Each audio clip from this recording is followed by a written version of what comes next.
ወይዘሮ ፋንቱ ወደ እናቱ ሌኩን ቤት በኑሃሚ ምክንያት ለሰራተኛነት ለቤት ወይንም ኤሚን እንድትንከባከብ ተብላ ኑሃሚ ነበረች ወደዛ ቤት ያስገባቻት። እንግዲህ ወደዛ ቤት ስገባ አቶ ሌኩንና ወይዘሮ ዝናሽ እስር ቤት ነበሩ። እናም ከዛ ሲመጡ ግን ወይዘሮ ፋንቱ ራሷን ፌንት ነቅላ ነበረ። ስታያቸው ደንግጣ ነበር። ምክንያቱም እሷ አውቃቸዋለች፣ እነሱ ግን እስካሁን ድረስ አላወቋትም። የሚያሳዝነውና የሚገርመው ደግሞ የናሆሜ እናት መሆኗ ነው።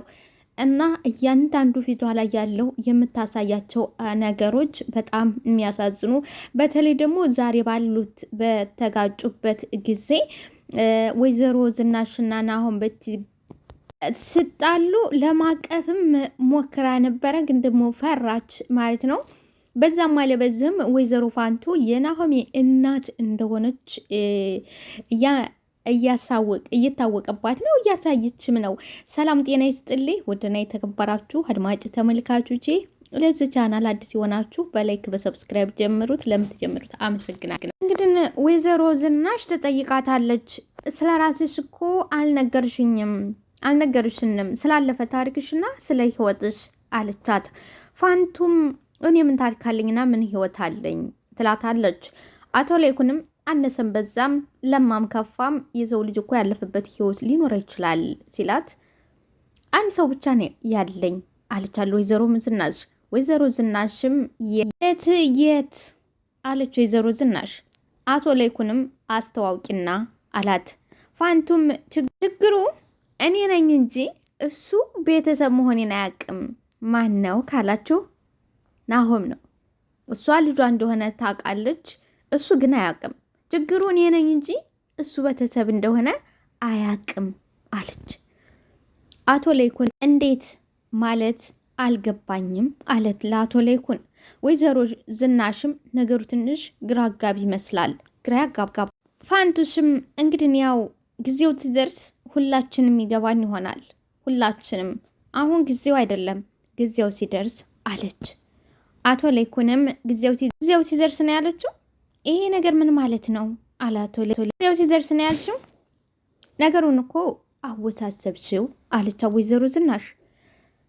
ማለት እንግዲህ ያው እኔ የሱ ስትል ናሆም እንግዲህ ተዳግም ጋር ተጣልቷል። በናሆሜ ምክንያት መጣና ነገሮችን ድብልቅልቁን አወጣቸው። ወይኔ ከኪል ናሆም ወይኔ እያለ ተያዝን። ፋንቱ አይኖቿ ይከራተታሉ። መሆንሃል ለማለትም ተጨነቀች፣ ማለትም አልቻለች። ግን ሲንቆራጠጥ አብረው ትንቆራጠጣለች።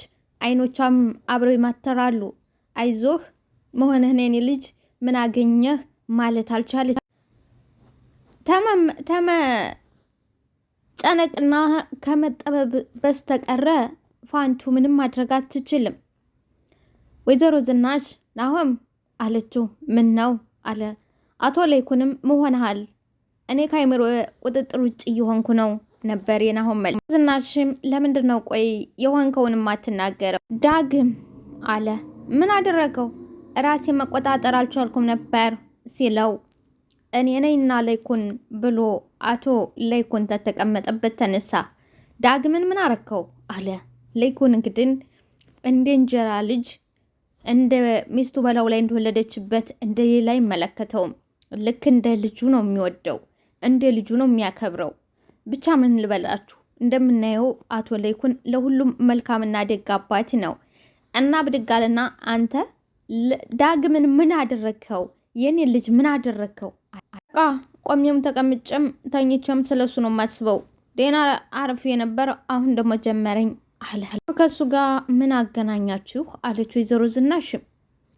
የኔና የሱን የሚያጣላንን ነገር እኮ ግልጽ ነው ታውቂያለሽ፣ ለምን ትጠይቅኛለሽ አላት። ናሆሜ ነች። ከዛ በኋላ አቶ ሌኩን ጉድ እኮ ነው ካለ በኋላ ናሆምም ያለው አማራጭ አንድ ነገር ብቻ ነው፣ እሱም እዚህ ቤት ወይኔ ወይ እሱ ከሁለት አንደኛችን መውጣት አለብን አለ።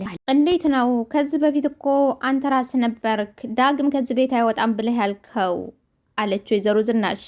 እሱን ማን ይመካርኩ አለ ናሆም። ቆይ ናሆም ለምንድን ነው አንድ ወጥና ውለ ያለው ነገር የማይኖርህ?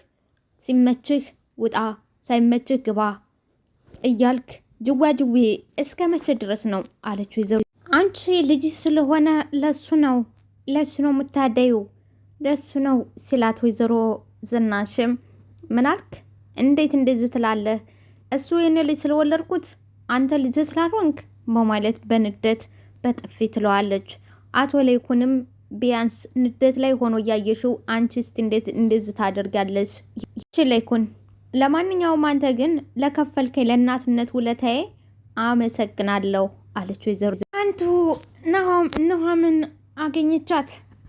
ይሄ እኔ ምልሽ ይሄ ዳግም የሚባል ልጅ እንዴት ያለ ልጅ ነው አለቻት። ኑሃሚም ማለት በጣም ኃይለኛ ነው እንዴ? በጣም ኃይለኛ ክፉ ነው አለች። ለምን ጠየቅሽኝ አለቻት። ኑሃም አይ ዝም ብዬ ነው። አይ ዝም ብለሽም አይደለም። ቆይ ለምንድን ነው ዳግምን ሊቅርታ ናሆምን ሁል ጊዜ በስስት የምታዩ? ናሆምን ለምንድን ነው በስስት ናሆም መጣ። ናሆሜን አቀፋት። ወይዘር ፋንቱ አይኗ ናሆም ላይ ነው። ናሆሜም እኔም ብቻ ነው የምታቅፈኝ ፋንቱን አታቅፋትም ወይ አለችው። ሊያቅፋት ሲል አይ እኔ ጭስጭ ስላለሁ ወጥ ላለሁ ጭስጭ ስላለሁ አለ። ገዶኝ አለችው። ከዛ ምን ገዶኝ አላት። ሄዶ ጥምጥም በጣም አቀፈችው። ምክንያቱም ልጇ ነው የናፈቀችው ልጇ። እንዴት ነው እንደዚህ ተቃቅፈን እንቆይ ወይ ስርዓቱ ይቅር አለ ናሆሜ። ልለቀው አልፈለገችም። አይኖቿ እንባ ያቀረራሉ። ናሆምና ናሆሜ ያወራሉ። ፋንቱ በአይኖቿ እንባዎች ይረግፋሉ። እንባዎቿ ዘለል ይላሉ። ናሆም የእሷን እንባ ሊያይ አልተመለከተ አልቻለም። የናሆሜን አይን ብቻ ነው የሚመለከተው። ፋንቱ ግን አይኖቿ እንባ እያዘነቡ አይኖቿ ናሆም ላይ ነው።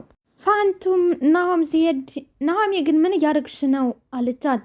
ናሆምም ቆይ ፋንቱ እስከ መቼ ድረስ ነው ስሜትሽን አምቀሽ ለመኖር የፈለግሽው? ስለምን ስሜት ነው የምታወሪው አለች ፋንቱ። አሁንም እኮ ስታዩ በደንብ አይንሽ በስስትና በእንባ ታጅበው ስታዩ እኮ እያየሁሽ ነው አለች። እኮ ማንኛውም ስሜት የሚሰማው ነገር ነው አለች ፋንቱ። ናሆሜም እሺ መተቃቀፉስ ደስ አላለሽም? መተቃቀፉስ ደስ አላለሽም? እንባ እኮ እያቀረሩ ነበር አይኖች፣ እንባዎችሽ እኮ ታነብ እያየሁሽ ነበር አለቻት።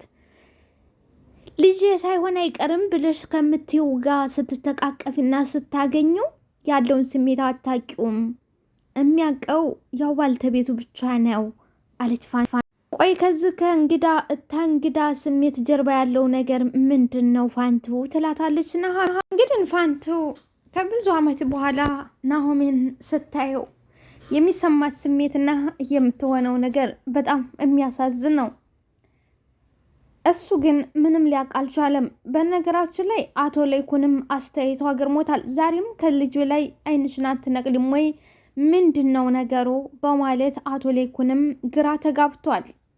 ሆኖም ግን ለኤሚ ደግሞ